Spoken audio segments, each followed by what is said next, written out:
오늘도 인사하고 시작합니다. 주님 안에서 사랑합니다. 주님 안에서 축복합니다. 예, 우리 한 손으로 날리는 하트는 많이 날려봤으니까 양손으로 한번 날려보겠습니다. 주님 안에서 사랑합니다. 예, 예수님 안에서 사랑하는 우리 귀한 성도님들 되시기를 축복합니다. 오늘 설교를 시작하기 전에 한번 이거 여쭙고 싶습니다. 혹시 다윈상이라는 상을 들어보신 적이 있으십니까? 우리 그리스도인들이라 그러면은 다윈의 다자만 나와도 그냥 학을 떼지 않습니까? 근데 이런 상이 있습니다. 근데 도대체 이게 무슨 상이냐? 나무 위키에서 제가 이게 무슨 상인지를 긁어왔습니다. 제가 하는 말이 아니라 나무 위키에 있는 말을 그대로 긁어왔습니다. 이렇게 적혀 있습니다. 멍청한 짓 하다가 어이없이 죽거나 생식 능력을 잃은 자들에게 주는 상.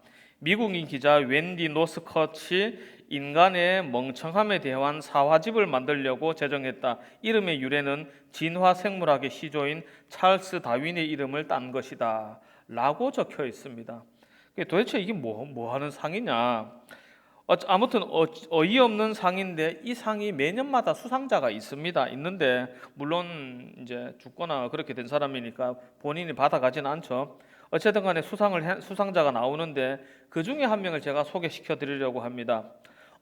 이제 다윈상을 수상한 사람인데 이 사람은 소포에 폭탄을 넣어서 어떤 중요한 인물을 암살할 생각으로 폭탄을 만들었습니다. 그래서 폭탄을 만들어서 이것을 소포로 만들어서 우체국에 보내서 우체국 집배원이 이걸 갖다 주도록 그렇게 만들었답니다. 잘 만들었어요. 한 가지 실수를 했습니다.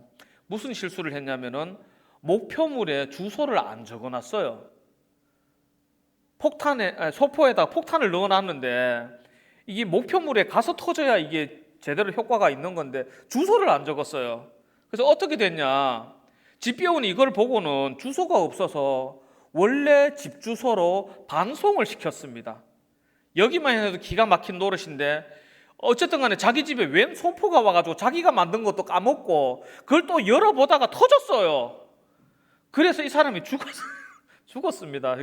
죽은 거 가지고 웃으면 안 되는데 어쨌든 간에 다윈상은 이런 사람이 받는 상이에요. 예, 그런 상인데 근데 말이죠. 이 사람이 돌아가신 이유는 좀 어이가 없지만은 가만히 따져보면 이 사람 굉장히 능력자인 거 아십니까? 첫 번째로 폭약을 어디에서 삽니까? 슈퍼마켓에서 폭탄을 살 수는 없잖아요. 그러면 자기가 만들었을 거예요. 혹시 여기에 나는 폭약을 만들 수 있는 분 계십니까? 아무도 안 계실 것 같은데 우리 전부보다 이거 하나만큼은 더 뛰어난 사람이에요. 근데 폭약만 만들면 답니까? 우리 군대 나오신 분들은 다들 아시지 않습니까? 기폭장치가 있어야지. 예. 기폭장치를 만들어서 달아야 되는데 이게 소포를 열 때 터지도록 만들어야 되니까 뭔가 반응식 신관을 만들어야 될 것 같은데 우리 한 집사님 만드실 수 있습니까? 직업 군인이신데 안 된다고요? 이거 의외인데 우리 김 장로님 되십니까? 안 되지 않습니까? 아무나 못하는 거지 않습니까? 예. 그러니까 이 사람이 바보가 아니에요. 우리 전부보다 낫다니까요. 예. 폭탄을 만들 줄도 알아. 신관도 만들 줄 알아. 그걸 또 안 터지도록 반응 안 하도록 이제 필요 없을 때 반응 안 하도록 잘 만들어 가지고 다 잘했는데 무슨 실수를 했습니까? 두 가지 실수를 했죠. 하나는 주소를 안 적었고 하나는 지폭탄인지 못 알아봤어요. 예. 이 사람이 바보가 아닌데 어이없는 실수를 해서 세상을 하직했습니다. 어쨌든 간에 왜 이런 이야기를 하느냐? 오늘 본문 말씀을 묵상하다가 문득 이 사람이 생각이 났습니다. 오늘 본문에 등장하는 인물들이 어리석은 사람들이 아닙니다.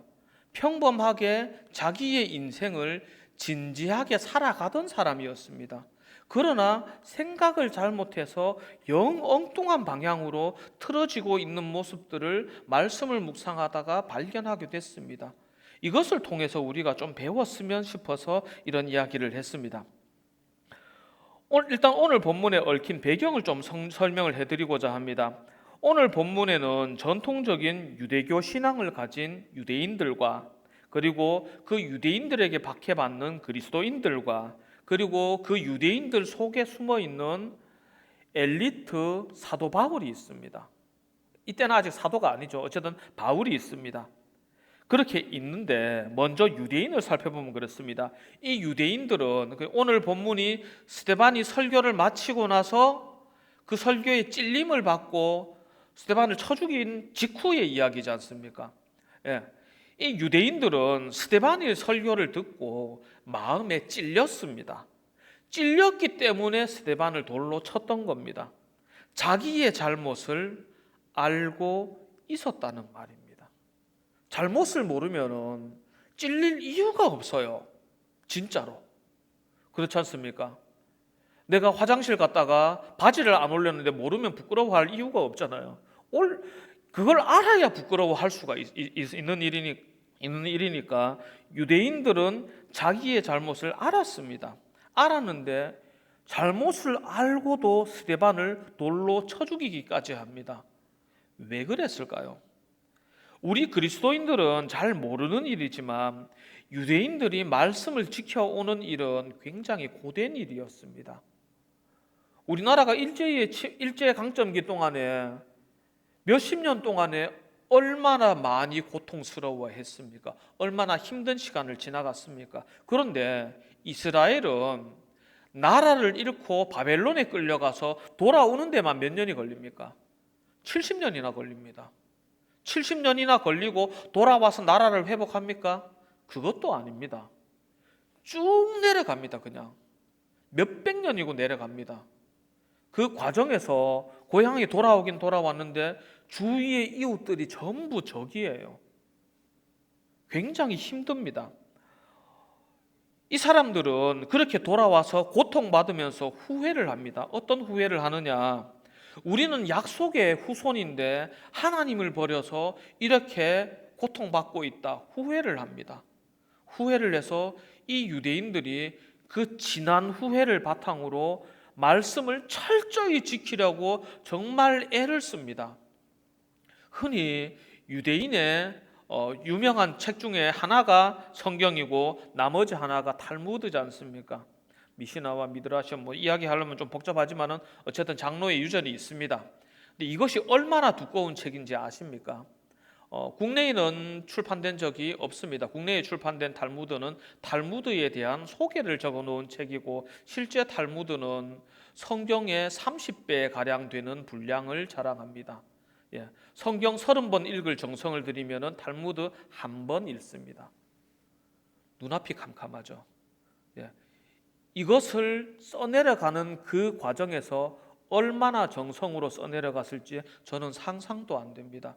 엄청난 후회를 바탕으로 이 이스라엘 백성들이 하나님을 버린 것에 대한 후회를 바탕으로 신앙생활을 하면서 내려옵니다. 내려오는데 제가 당시에 수업을 받을 때 교수님께서 이런 말씀을 하셨습니다. 만약에 안식일에 적군이 쳐들어오면 어떻게 해야 할까요? 라고 질문을 하셨습니다. 안식일을 기억하여 거룩하게 지키라고 하셨는데 어떻게 해야 할까요? 조건이 있습니다. 고대 사회입니다. 고대 사회에 기본적으로 전쟁에 패배하면 어떤 게 따라오죠? 살인과 방화와 납치와 약탈과 강간과 오만 것들이 다 따라오지 않습니까? 그때는 전쟁 범죄라는 말 자체가 없었지 않습니까? 싸우지 않으면 이 모든 일이 다 일어납니다. 누구에게 일어나느냐? 나와 내 가족에게. 내 눈 뜨고는 못 봐줄 일이 벌어진다는 겁니다. 그런데 차라리 죽었다는 기록이 있습니다. 이게 진짜인지 가짜인지 모르겠습니다. 나중에 방어전은 방어는 할 수 있다는 결론이 나왔는데 그 결론이 나오기 전까지는 그냥 죽어줬답니다. 이 유대인들이 신앙이라는 것을 우리가 우습게 보면 안 됩니다. 정말 문자 그대로 목숨을 내다 버리면서 지켜온 그런 유전이고 말씀이었던 겁니다. 그렇기 때문에 이 조상들이 지켜온 것들에 대해서 스데반이 부정을 하지 않습니까? 주께서 보내신 선지자를 죽인 민족이 너희들이다. 그러니까는 완전히 이 사람들이 눈이 돌아버려요. 그래서 이 사람들은 스데반을 돌로 쳐서 죽입니다. 스데반이 하는 말이 100번 오라도 용서할 수가 없는 겁니다. 왜냐하면 그 믿음은 그들과 그들의 선조가 피로 지켜온 믿음이기 때문에 도저히 용서할 수가 없는 겁니다. 그런 배경이 있습니다. 그리고 오늘 본문에 등장하는 두 번째 인간군상은 그리스도인입니다. 이 사람들도 원래는 혈통이 유대인이죠. 뭐 이방인도 섞여 있긴 합니다만 기본 혈통은 유대인입니다. 근데 이 사람들은 당연히 유대인들과 함께 살고 있었고, 그러다가 대대적인 핍박을 당해서 유다와 사마리아와 모든 땅으로 흩어집니다. 근데 이 사람들은 자기들이 늘 해왔던 그릇에서 쉽게 벗어나지를 못합니다. 과거 예수께서 사마리아의 고을을 지나실 때에 수가성에서 어느 우물에서 여인을 만나셨고 그 여인에게 물을 달라고 하시니까 여인이 뭐라고 대답합니까? 당신은 유대인으로서 어찌하여 사마리아 여자인 나에게 물을 달라 하였나이까? 라고 묻습니다. 그게 전통이었습니다. 왜냐하면 유대인들은 사마리아 사람들을 혐오했습니다. 피가 섞였다고. 혈통적 순수성을 잃어버렸다고 판단을 했기 때문에 그렇게 됐습니다. 그런데 예수님께서는 그것이 아니라는 것을 보여주십니다. 그리고 그 사실을 당연히 제자들도 알았습니다. 그렇게 알고 있음에도 불구하고 제자들은 어디에만 있었느냐? 예루살렘에만 있었습니다. 언제 나갔느냐? 핍박을 받으니까 나갑니다. 그리스도의 말씀에 순종하는 자가 그리스도인인데, 그 그리스도인들이 예수 안에서 내 것을 내 것이라 하지 아니하며 가난한 자와 억울한 자를 돕고 합력하여 선을 이루는 것은 좋은데 단 예루살렘에서만 하고 있었다는 겁니다. 주님께서 사마리아에서도 복음을 전하셨으면 주님의 말씀에 순종하는 그리스도인 역시 주님을 본받아 사마리아에도 복음을 전해야죠. 안 했다는 겁니다. 모른 게 아닙니다. 안 간 겁니다. 안 가고 있었습니다. 왜? 이 사람들은 아직 유대인에서 그리스도인으로 완전히 변화받지를 못했습니다. 그 변화에 대한 이해를 잘 하지 못했습니다. 그리고 마지막으로 바울입니다. 바울은 진짜 알 만큼 아는 사람입니다. 여기서 제일 할 말 없는 사람이 사도가 아니죠. 바울입니다. 스데반이 하는 말이 다 옳다는 것을 가장 잘 아는 사람이 바울이고, 스데반의 죽음이 억울한 죽음이라는 것을 제일 잘 아는 사람이 바울입니다. 그리스도인을 핍박하는 유대인의 미친 짓을 멈춰야 할 사람도 다름 아닌 바울이었습니다. 랍비지 않습니까? 그런데 그 바울이 무슨 일을 하고 있느냐? 8장 3절에 사울이 교회를 잔멸할 새 각 집에 들어가 남녀를 끌어다가 옥에 넘기니라. 이런 일을 하고 있었습니다. 가장 앞장서서 그리스도인을 핍박하고 있었습니다. 속마음이야 알 길이 없지만 제가 보기엔 그렇습니다. 하나님의 말씀과 오래 지켜온 신앙의 전통의 경계선이 애매모호해지지 않았나 싶습니다. 언젠가 그런 적이 있습니다. 대신대학교에서 방송실을 할 때였는데 대신대학교 방송실이 그 당시에는 여기가 강단이니까 그 당시에는 저쪽 반대편 끝에 있었습니다. 대신대학교 강당 한번 가보신 분은 아실 겁니다. 굉장히 깁니다. 그래서 음향 테스트를 해야 되는데 저는 음향 장비를 만지고 있었고, 누가 한 명이 이 강단 위에 올라가서 마이크를 써줘야 마이크 조율을 할 수가 있는데, 아니 제가 여기 와서 아아 해놓고 저기 달려가서 또 맞출 수가 없지 않습니까?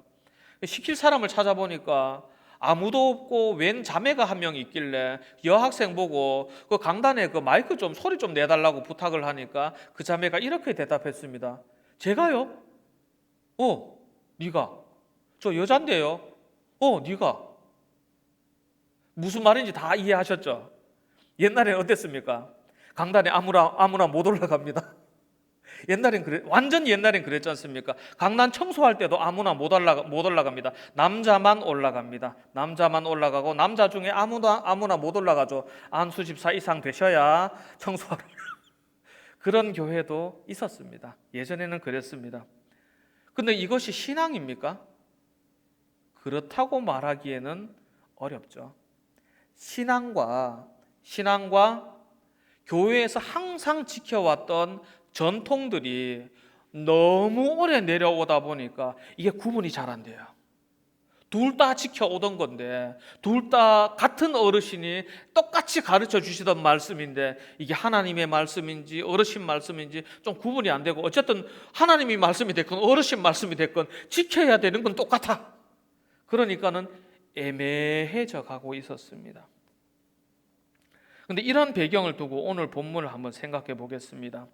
이 대대적인 박해, 그러니까 유대인들에 의한 대대적인 박해는 스데반의 순교 이후에 일어났던 일입니다. 그러면 한번 여쭤보겠습니다. 스데반은 이 모든 일이 일어나게 한 원흉입니까? 말이 너무 거칠죠? 일부러 이렇게 골랐습니다. 원흉입니까? 대답하시기 곤란하실 겁니다. 오늘날 그리스도인들이 정말 많이 실수하는 게 이겁니다. 착한 사람이고 싶어 합니다. 아니 목사님 그건 뭐가 나쁜가요? 라고 생각하시는 분도 계실 겁니다. 내가 세상에서 착한 일을 하고 좋은 말을 해줘서 세상 사람들과 친해지고 칭찬을 들으면 이 세상 사람들이 교회에 관심을 갖고 예수님을 믿을 거야 라고 생각하는 것이 우리의 기본적인 생각이고 자세입니다. 그런데 정작 예수님께서 어떻게 하셨습니까? 예수님께서 제일 먼저 하신 말씀이 뭐였나요? 회개하라, 천국이 가까이 왔노라. 회개하라고 하셨습니다. 회개하라고 하는데 듣기 좋아하는 사람이 몇이나 될까요? 예수님께서 처음부터 하신 말씀은 듣기 싫은 말씀이었습니다. 그 외에도 예수님의 말씀을 듣기 싫어하는 사람은 천지빛깔이었습니다. 우리말로. 진짜 정말 많았습니다. 그럼에도 불구하고 예수님께서는 사람들이 듣기 싫어하는 말씀을 계속 하셨습니다. 왜 그렇게 하셨을까요?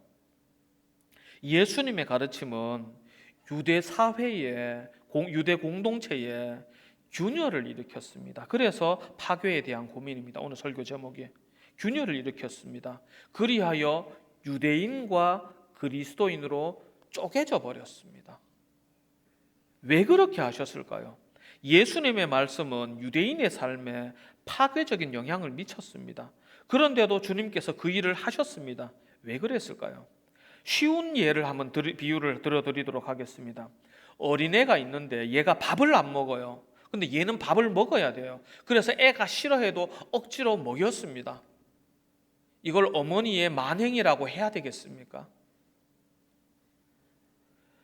그리스도인이 이 세상 가운데서 해야 하는 일에는 연약한 자를 돌보고 일으키는 일도 있지만 손해를 감수하고서라도 잘못된 것을 고치는 신실함도 있어야 합니다. 스데반을 한 번 더 생각해 보겠습니다. 스데반이 자기가 이렇게 설교하면 어떻게 될지를 몰랐을까요? 어린이 설교를 해도 아이들이 제 의도를 읽어내는 것이 눈에 보입니다. 그런데 어린이 설교를 해본 사람은 다들 알겠지만은 설교를 할 때 애들이 설교자의 눈을 잘 안 봅니다. 딴짓하고 친구하고 장난치고 고개 돌리고 있으면서 귀만 들을 거 다 듣고 있어요. 얄미울 정도로 물어보면 다 맞춰요. 예. 눈을 안 마주치고 있음에도 불구하고 얘들은 설교자의 의도를 읽고 있습니다. 그런데 반대로 스데반은 설교하는 입장이었습니다. 설교하면서 모두의 시선이 나를 향하고 있는데 그 모두의 시선이 나를 죽이겠다는 사리를 품고 있으면 그걸 모를 수가 있을까요? 목숨의 위기에 와 있는데 그걸 몰라서 설교를 한 걸까요? 아니면 알고도 한 걸까요? 알고도 했겠죠.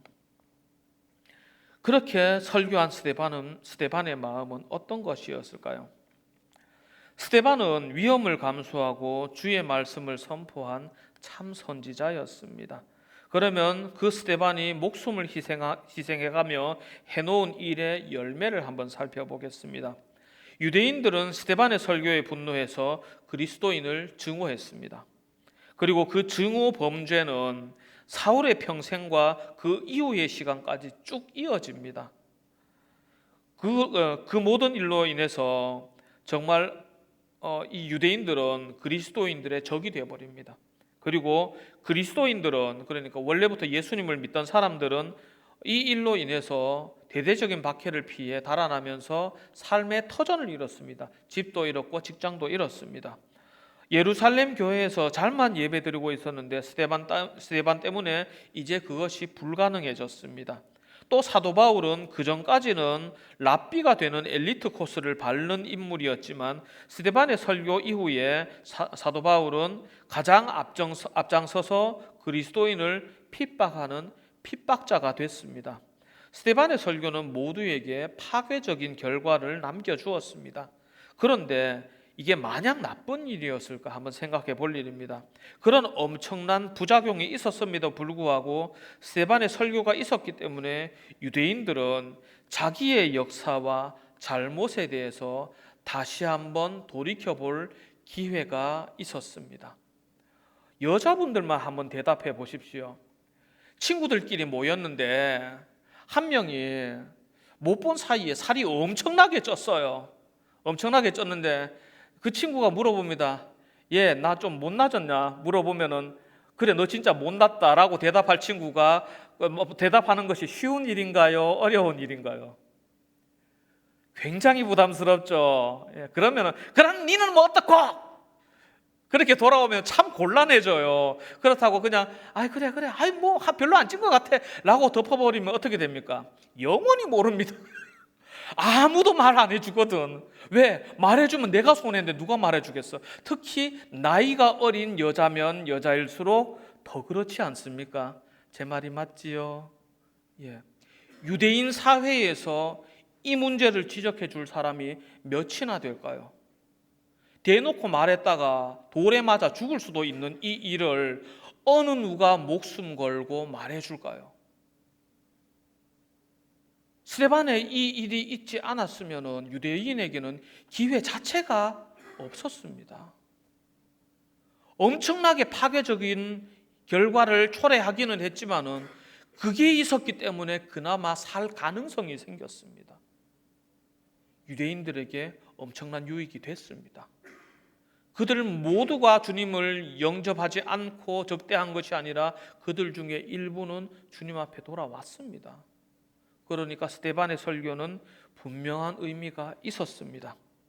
또한 그리스도인은 어떻습니까? 그리스도인들은 스데반의 설교 때문에 직장과 집을 잃고 달아나게 됐지만은 그렇게 달아났기 때문에 할 수 없이 무엇을 하게 됩니까?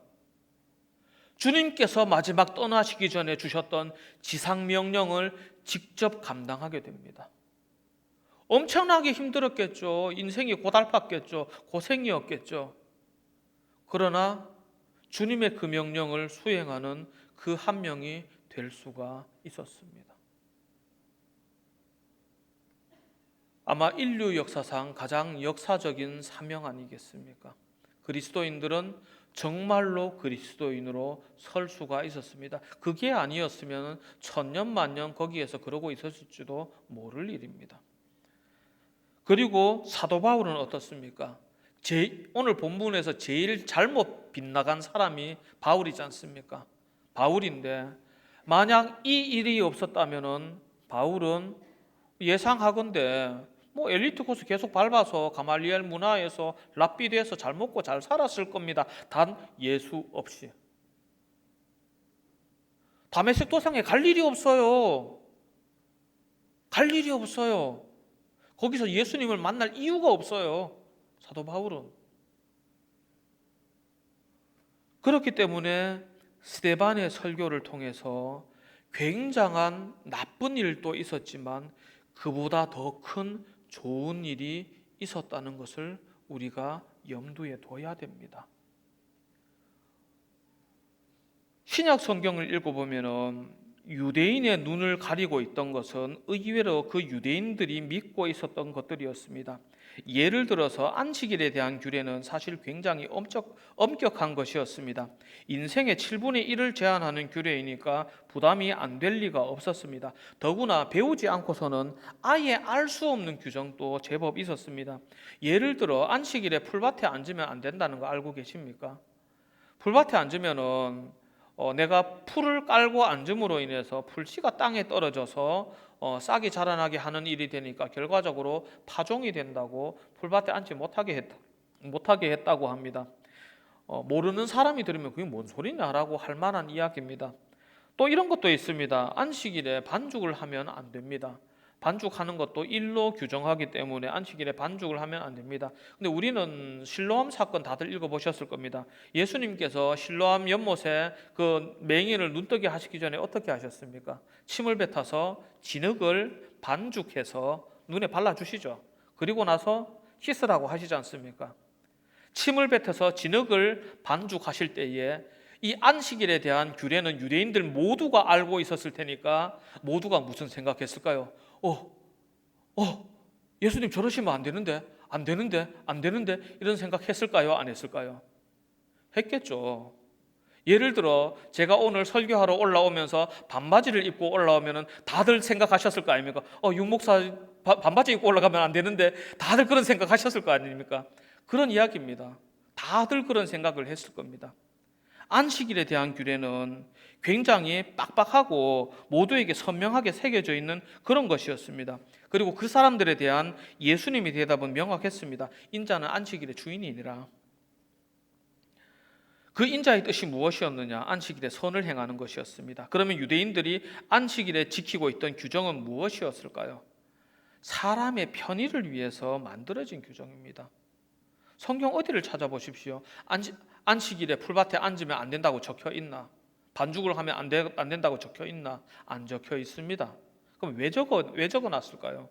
사람이 구분하기 편하라고 적어놓은 겁니다. 장로들이. 물론 지금 장로님들하고는 다릅니다. 어쨌든 간에 출애굽기 31장 15절에 안식일에 대한 명확한 규정이 나옵니다. 엿새 동안 일할 것이나 일곱째 날은 큰 안식일이니 여호와께 거룩한 것이라. 안식일에 일하는 자는 누구든지 반드시 죽일지니라. 그런데 안식일에 일이 어디까지가 일이고 어디까지가 일이 아닌지 구분하기가 애매했던 겁니다. 100m를 걸어가면 이른 건지 200m를 걸어가면 이른 건지 구분이 안 됐던 겁니다. 그러니까 편의에 맞게, 인간 편의에 맞게 쪼개놨던 겁니다.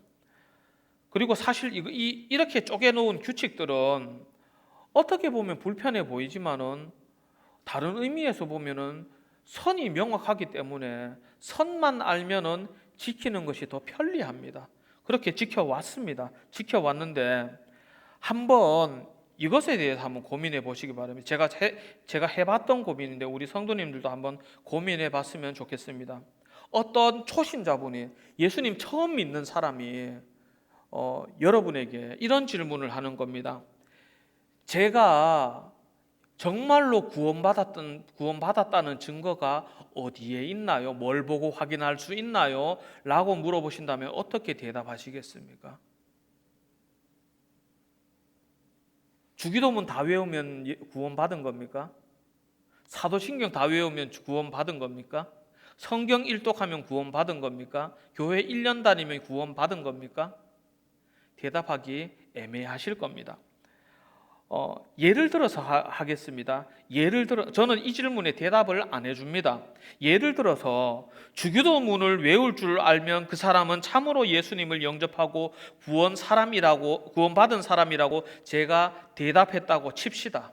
그리고 그 사람이 주기도문을 외웠어요. 자, 이제부터 이 사람은 주님 앞에 더 신실하게 서기 위해서 애를 쓸까요? 이제 구원 다 받아놨으니까 이제부터 내 삶의 가성비를 찾기 위해서 떠나갈까요? 뻔한 이야기입니다. 물론 그럼에도 불구하고 주님을 더 알고자 하는 사람이 있을 수도 있겠지만은 보통은 그렇지가 않습니다.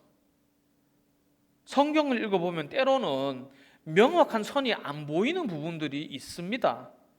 그리고 우리는 이 명확하지 않은 선 때문에 계속해서 고민하고 기도하고 말씀 묵상하고 그렇게 주님 앞에 나와야 합니다. 그런데 아무리 봐도 이 명확하지 않은 선은 우리에게 손해가 아니라 유익을 주는 명확하지 않은 선이라는 겁니다. 우리가 고민하면 고민할수록, 주님을 생각하면 생각할수록, 주님 앞에 이 답을 구하기 위해서 기도하면 기도할수록 주님을 더 알아가고 주님을 더 사랑하게 되고 주님 안에서 변화받게 됩니다. 고민할수록 이득이에요. 그럼 제가 이것을 대답해 줘야 될까요? 말아야 될까요? 바보나 대답을 해줄지 저는 절대 대답해 주지 않을 겁니다. 예. 주님을 믿는, 주님 안에서 신실하게 사는 삶은 한도가 없습니다. 나아가고자 한다면은 끝도 없이 나아갈 수가 있습니다. 어떤 교수님께서 그런 말씀을 하셨습니다. 내가 평생을 하나님 말씀을 공부했지만은 사실 내가 알아낸 하나님의 말씀의 뜻은 큰 산에 삽 한 삽 떠낸 정도밖에 안 될 거다. 그것도 자신 없다라고 말씀을 하셨는데 얼마나 행복합니까? 내가 죽을 때까지 말씀을 찾아도 날 찾아낼 때마다 새로운 은혜가 있다는 이야기 아닙니까? 내 평생에 대를 이어가도 까마득하게 대를 내려가도 그 말씀의 은혜가 끝도 없이 있을 거라니까 이것이 오히려 우리에게 복이 되지 않습니까? 우리는 흔히 노래합니다. 예수를 나의 구주 삼고 그렇게 노래를 하는데 예수를 나의 구주로 삼으려면 어떻게 해야 됩니까? 내 삶의 주인으로 있던 내가 내려가야 됩니다. 사람은 두 주인을 섬기지 못합니다. 한 주인밖에 섬기지 못합니다. 성경에 나와 있지 않습니까? 예수를 나의 구주로 삼으려면 내가 내려가야 됩니다. 그런데 나는 편리한 게 좋겠어요. 뭔가 좀 딱 떨어졌으면 좋겠어요. 그런 고민을 할 때도 있습니다. 그러나 말씀이 내 안에 들어오기 위해서, 말씀의 자리를 마련하기 위해서 우리가 무엇을 해야 할지 한번 고민해 봐야 되는 이야기입니다.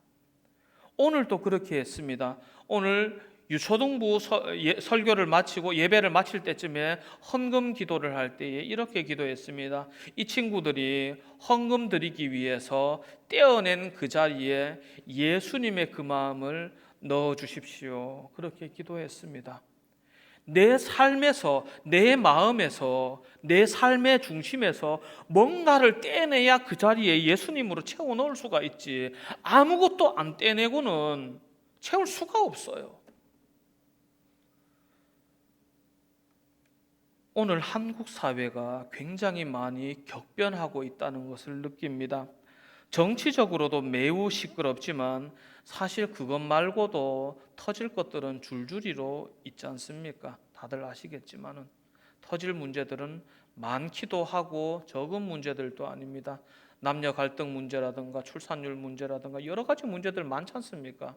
출산율 문제는 벌써 몇 년 전에 이미 이제부터 열심히 낳는다 해도 해결이 안 된다는 결론이 나온 지가 오래입니다. 그러니까 앞으로 터질 문제들 많이 있습니다. 많이 있는데 그 모든 상황 속에서 우리는 그 가운데 무엇을 할 수 있습니까? 우리 개인은 연약합니다. 할 수 있는 것이 생각보다 많지 않습니다. 우리가 할 수 있는 것은 당장 코앞에 닥친 것을 두고 기도하는 수밖에 없습니다. 어떻게 해나가는 수밖에 없습니다. 그때에 그런 우리가 그나마 미래를 바라보고 할 수 있는 일이 뭐가 있을까요? 예수의 이름으로 올바로 서나가는 것 아니겠습니까? 성경 말씀은 믿음 밖에서 제가 말씀드리겠습니다. 성경 말씀은 최소한 2000년을 내려왔습니다. 2000년 동안 이 인류에게는 수많은 전쟁이 있었고 말도 안 되는 전염병이 있었고 정말 말로 할 수 없는 여러 가지 문제들이 많이 있었습니다. 그때마다 성경 말씀은 여전히 그 자리를 지켜왔고 그때마다 답을 주고 있었습니다. 지금까지도 물론 앞으로도 우리에게 닥쳐올 이 여러 문제들 앞에서 우리가 문제가 왔으니까 난 천국 갈래 그러면 자살할 수는 없지 않습니까? 살아가야 할 건데 그 살아감에 있어서 우리가 무엇을 대비해야 하겠습니까? 나 자신, 내 심령 속에 예수님으로 새겨나가고 내 삶 속에 예수님으로 새겨서 세상의 풍파에 흔들리지 않는 믿음으로 서 나가야 세상에 큰 풍파가 올 때에 예수 안에서 싸워 나갈 수 있지 않겠습니까? 그렇기 때문에 귀찮고 번거로워도 믿음의 선한 도전을 계속해서 이어나가시는 우리 모든 성도님들 되시기를 주님 안에서 축복합니다. 그리하여서 우리 성도님들 머리 위에 주님의 그 은혜와 그 인도하심이 항상 임하시기를 주님의 이름으로 축복합니다. 찬송가 491